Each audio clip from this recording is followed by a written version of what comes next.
Ese reka nongere mbasuze mbifurize gukomeza kugira ibihe byiza mwebwe mwese dukomeje kugenda tubana mu makuru n'ibiganiro byacu bya buri munsi kuri Talent TV Show.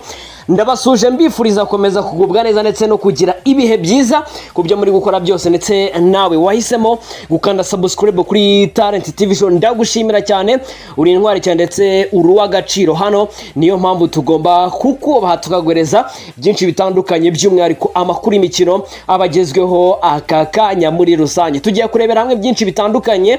Ese kubera iki Sharaf Eldin Shibubu Ali Abdurrahman ari gushaka gutandukana na equipe ya APR Football Club? Ubuyobozi bwa APR Football Club bo burabivugaho iki? Uraza gukurikira iki kiganiro kugira ngo byose uze kubyumva. Tuze no kurebera hamwe abandi bakinnyi b'abanyamahanga bagera kuri 3 bifuza gutandukana na equipe ya APR Football Club, ndetse na APR Football Club nayo ibivuga ko rwose igomba gutandukana nabo muri rusange. Icyo nkusaba nuko nkurikira ukabara nanjye ugakana subscribe, like, share n'ibitekerezo byanyu mukabitanga hasi muri comment. Ubwo birumvikana ko tugomba kubana neza namwe mukabyumva, mukumva uko ibintu bihagaze. Kandi subscribe, ukanda like, share and comment, ubundi ibintu byose rushaho kugenda bigenda neza 5 kuri 5. Njyewe nitwa Janvier Mukama, iyi ni Talent TV Show, tubana mu makuru y'imikino atandukanye na byinshi bitandukanye tugenda tubigarukaho 5 kuri 5. APR Football Club iri mu biganiro byo gutandukana n'abakinnyi barimo na Sharaf Eldin Shibubu. Ubuyobozi bw'ikipe ya APR Football Club bwemeje ko buri mu biganiro n'abakinnyi barimo umunya-Sudan Sharaf Eldin Shibubu wari umaze umwaka muri ikipe y'ingabo z'igihugu kugira ngo harebwe uburyo batandukana mu mahoro. Shibubu yaje muri ikipe ya APR Football Club uyu mwaka ni umwe mu basoje neza shampiyona, aho yanaje guhembwa nk'umukinnyi w'ukwezi kwa Gashyantare 2024, ndetse biza no kumuviramo kongera guhamagarwa muri ekipe y'igihugu ya Sudani. Uyu mukinnyi ukina imyanya itandukanye mu kibuga hagati akaba yarasabye ubuyobozi bwa APR Football Club ko bwamwemerera bukamurekura akajya mu ikipe ya Al Ahly Tripoli yo muri Libya nta mafaranga atanzweho, kuko ngo iyi kipe yamwemereye umushahara uruta we yabonaga muri ikipe y'ingabo z'igihugu, bivuga ko ari amafaranga agera kuri miliyoni 5 z'amafaranga y'u Rwanda zirenga. Ubwo igihe dukesha inkuru cyavuganaga n'ubuyobozi bwa APR Football Club, ubuyobozi bwameje ko uyu mukinnyi yifuza gutandukana na APR Football Club, nubwo kugeza ubu hatari hafatwa umwanzuro wa nyuma muri rusange. Undi mukinnyi wasabye gutandukana na kipe ya APR Football Club akajya kuba yashaka indi kipe ni Nshimirimana Ismail Pichu. Birumvikana ko we uvuga ko ashaka kubona ikipe yakongera kuzuriramo ruhagoye, dore ko muri ekipe ya APR FC atagaragaje urwego yari ategerejwe nk'uko yari ameze ubwo yakiniraga Kiyovu Sport. Amakuru ahari avuga ko kandi iyi kipe ya APR Football Club yifuza gutandukana na Tadeo Ruwanga mu gihe itananyuzwe n'umusaruro w'umukinnyi wayo ukina asatira we Apama Song Bemor, undi mukinnyi nawe uri mu bahembwa neza muri ekipe ya APR Football Club. Sharafu Eldin Shibubu Ali Abdurrahman yaje mu Rwanda bwa mbere ku itariki ya 10 z'ukwezi kwa 6 2022, ubwo yazaga muri Kiyovu Sport bikarangira atayikiniye nyuma yo kwisaba ko batandukana mu mahoro, ariko akaza guca inyuma kayirega ibyatumye icibwa miliyoni 32 z'amafaranga y'u Rwanda. Uyu yasinye ekipe ya APR Football Club amasezerano y'imyaka 2 ku itariki 24 z'ukwezi kwa 7 mu mwaka wa 2023, aho uyu wari vice captain wayo ashobora kuyivamo ayitsindiye ibitego 8 muri rusange, harimo 7 byo muri shampiyona y'icyiciro cya mbere hano mu Rwanda.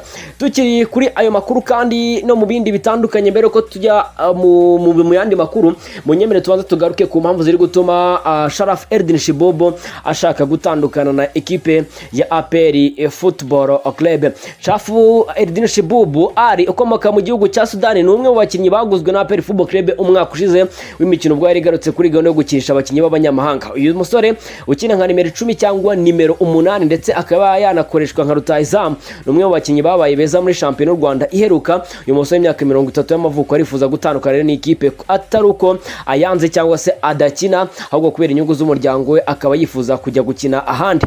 Uyu musore wanyuze mu makipe arimo Simba Sports Club yo muri Tanzania, byatangiye asaba ikipe ya APR Football Club ko yazamubabarira ntizamugore mu gihe haba hari ikipe ije mushaka. Uyu musore yagiye kuvuga ibi abizi neza ko hari amakipe yo muri Libya yifuza kuvugana nayo, kandi abizi ko atazabura ikipe imwishimira. Sharafu Eldin ukiri mu mibare ya ekipe ya APR Football Club avuga ko amafaranga ahembwa atahaza umuryango we ndetse ko byazaba bimugiye ahagaritse umupira w'amaguru. Abantu ba hafi b'uyu musore bavuga ko mu muryango wa Sharafu Eldin Shibubu ariwe uko wenyine ukora ndetse aba afite inshingano zo kurebera barumuna be harimo n'abatuye mu Misiri kubera ibibazo by'intambara y'iwabo muri Sudani. Nyuma yuko amafaranga ahabwa na APR Football Club ashira nzira, uyu musore yifuje kujya muri Libya nibura ahantu ashobora kubona umushahara wa miliyoni zirenga 8 z'amanyarwanda, bivuze ko muri APR Football Club ayo mafaranga atabasha kuyabona. Uyu mugabo rero Sharafu Eldin Shibubu nubwo akina hagati mu kibuga ni we wabaye uwakari mu bakinnyi batsiriye APR Football Club ibitego byinshi mu mwaka w'imikino uheruka, ndetse akaba yarabaye umukinnyi watsinze ibitego byinshi muri ikipe mu mikino ya shampiyona yo kwishyura ibitego 6, akaba gifite amasezerano y'umwaka umwe, ari umukinnyi wa nyamukandagira mu kibuga cy'ikasa imitutu, bamwita Sharafu Eldin Shibubu. Kugeza kuri ubu ngubu wavuga ko Sharafu Eldin Shibubu ari umwe mu bakinnyi beza bari bafatiye runini ekipe ya APR Football Club mu bijyanye no kugira ngo ekipe ya APR yatwara iyi shampiyona ya 2022 ikaba iya gatanu ikurikiranye idatsinzwe. Umuntu wagize gutya akavuga ngo uruhare rwa Shibubu hanze y'ikibuga ndetse no mu kibuga rwaragaragaye, na cyane ko uyu nguyu ari umwe mu bakinnyi ba ekipe ya APR Football Club babwiraga bagenzi babo bati kuraje basore, abongerera intege aho byanze, ndetse banabyibuka n'umugabo waje kujyana ibibazo n'umutoza Karim Kuda bituma atangira gushyirwa ku ntebe asimbura ahazi ariko akagekora ikinyuranyo. Uyu mugabo akaba yarafashije ekipe ya APR Football Club cyane ubwo witwa Victor Mbama Chukwuemeka yari yagize ikibazo cy'imvune yakuye muri Mapinduzi Cup, aho yaje agatangira gukina nka nimero 9 wa ekipe ya APR Football Club, ariho benshi babonye batangiye kubona goal scoring chart y'uyu mugabo Sharafu Eldin Shibubu Al Abdurrahman. Uyu mugabo rero ekipe ya Al Ahly Tripoli ikinamo Manzi Thierry ikaba imwifuza, akaba yifuza kuboneza ibihumbi hafi 7500 by'amadolari nk'umushahara w'ukwezi, mu gihe APR Football Club yamuherezaga ibihumbi 5 nk'umushahara. Tubyibukanye uwitwa Sharafu Eldin Shibubu maza ntabwo yigeze yakarukirita mu ekipe ya APR, niyo mpamvu APR Football Club nayo itagomba kumugora, ntigeze yakarukirita ahubwo yasabye umushahara ndetse n'inzu yo kubamo. Icyo kintu abantu bacyumve, Shibubu ntigeze asaba rukritoma ku makuru ahari, ahubwo yasabye inzu yo kubamo ndetse no guhabwa umushahara mwiza, na cyane ko ahantu yaravuye muri ekipe ya Taraba bari baramusezereye yategereje ko ikipe umuhereza release leta, niyo mpamvu mwenge mwabonye akoraga imyitozo ariko adasinyira ekipe ya APR Football Club. So uyu mugabo rero akaba yasabye gutandukana na ekipe ya APR Football Club. Undi ni Nshimirimana Ismail Pichu, we twarabibabwiye, ni umukinnyi nawe uvuga ko ashaka kubona ekipe yazuriramo cyangwa se yakongera kuzamuriramo urwego rwe mu mupira. Pichu ntabwo twe tumubona kuri level twamubonye muri Kiyovu Sport ndetse no kuza muri ekipe ya APR Football Club. Benshi mu banyarwanda nanjye ndimo, benshi mu banyamupira twabifashe nka upgrade igiye kutwereka witwa Nshimirimana Ismail Pichu, ariko ntabwo byagenze neza. Ntabwo twabonye urwego rwa Pichu na Pichu muri Kiyovu Sport ntitwigeze tumubona. Pichu yaratubeshye muri make, Pichu yaratubeshye, uwo twaye twiteze siwe twabonye. Ko twumvaga hari na upgrade ibayemo, twumvaga ari umukinnyi ugiye kongera kuzamurwa nubwo agiye mu ekipe itsinda, ikipe itwara ibikombe. Mwibuke yanatangiye gutakaza umwanya muri ekipe nationale kandi akiri muri Kiyovu Sport yari umukinnyi w'umutitire muri ekipe nationale, umukinnyi utaricaraga, byarapfumwaga akaba yakinishwa ku mwanya wundi ariko ntiyicare bitewe n'ubushobozi yagaragazaga ndetse na level yarariho mu gukina umupira w'amaguru akiri muri ekipe ya Kiyovu Sport. Undi ni Tadeo Ruwanga Engineer Software. Uyu mugabo Engineer Tadeo Ruwanga kuri ubu ngubu njye narabivuze, ekipe ya APR Football Club n'ubundi izazana umukaseri mushya nka nimero 6. Iyi ekipe ya APR yamaze kuzana umukaseri wundi ariwe Mujyaneza Frodouard imukuye muri ekipe ya Kiyovu Sport. Byumvikana ko at any time uwitwa Tadeo Ruwanga abakiri muri ekipe ya APR Football Club, byaba bisobanuye ko APR Football Club igiye kugira abakaseri 3 muri ekipe. Aho ngaho nizere kintu turi kubigendana. Ekipe ya APR avuga iti twatunga abakaseri 2, ubwo ni nimero 6 ebyiri zityaye, imwe y'umunyamahanga n'indi y'umunyarwanda igomba gukora. Umunyarwanda ubwo kaseri wa mbere yaraguzwe ni Mujyaneza Frodouard, hategerejwe irindi suka cyangwa se indi suka y'umunyamahanga icyana 6 igomba kubihagaze nyuma hariya. Murumva niyo mpamvu Tadeo Ruwanga siyo yifuza gutandukana na ekipe ya APR, ahubwo APR Football Club yo irifuza gutandukana nawe. Uwo ni Tadeo Ruwanga. Uwitwa Apam Asongwe Bemar Mojahun, APR Football Club yamuguze imukuye muri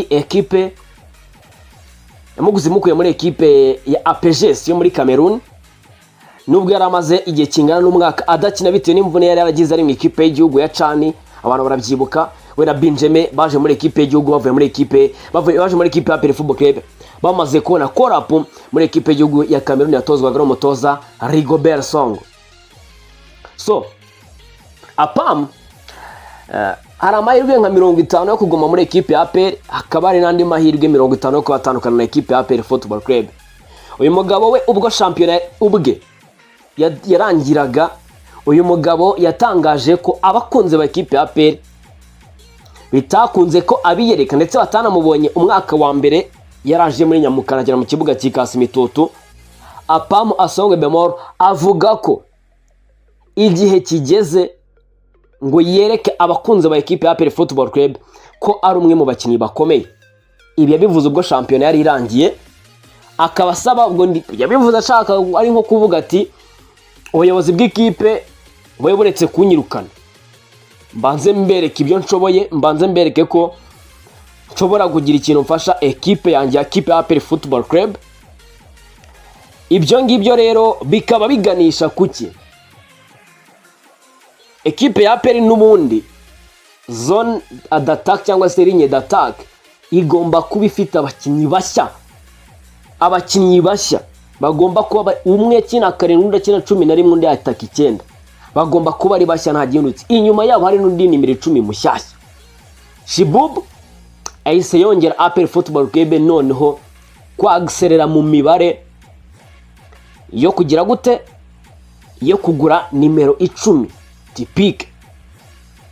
Akaba rero abo bakinnyi uko ari abanyamahanga 4 bakaba bashobora gutandukana na ekipe ya APR, na cyane ko APR Football Club ubu ngubu bo bayisabye gutaminatinga contract.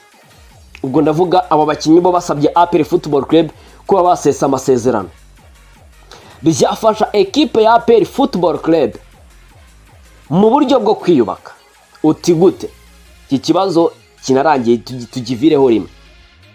Byafasha APR Football Club kwiyubaka gute ndetse no gukora ekipe ikomeye. Kugeza aka kanya ekipe ya APR Football Club yari ikiri mu ihurizo ry'ukuntu izagura abanyamahanga bashya bazaba bahembwa akayabo igifite abandi bagihembwa akayabo. Ibyo bintu babyumva. Kugura abanyamahanga ugifite na babandi kandi abuzanye bafite bagomba gutanga umusaruro urenze uw'abari bahari. Urumva? Ukazana umunyamahanga none hakiri wa munyamahanga ugiye kwicara. Ibi ngibi ubuyobozi bwa ekipe ya APR bwari bukiri mu ihurizo, ariko bubonye chances z'abakinnyi bari gusaba gutaminatinga contract. APR Football Club ikabarekura. APR irashaka amafaranga ku mugabo witwa Sharaf Eldin Shibub.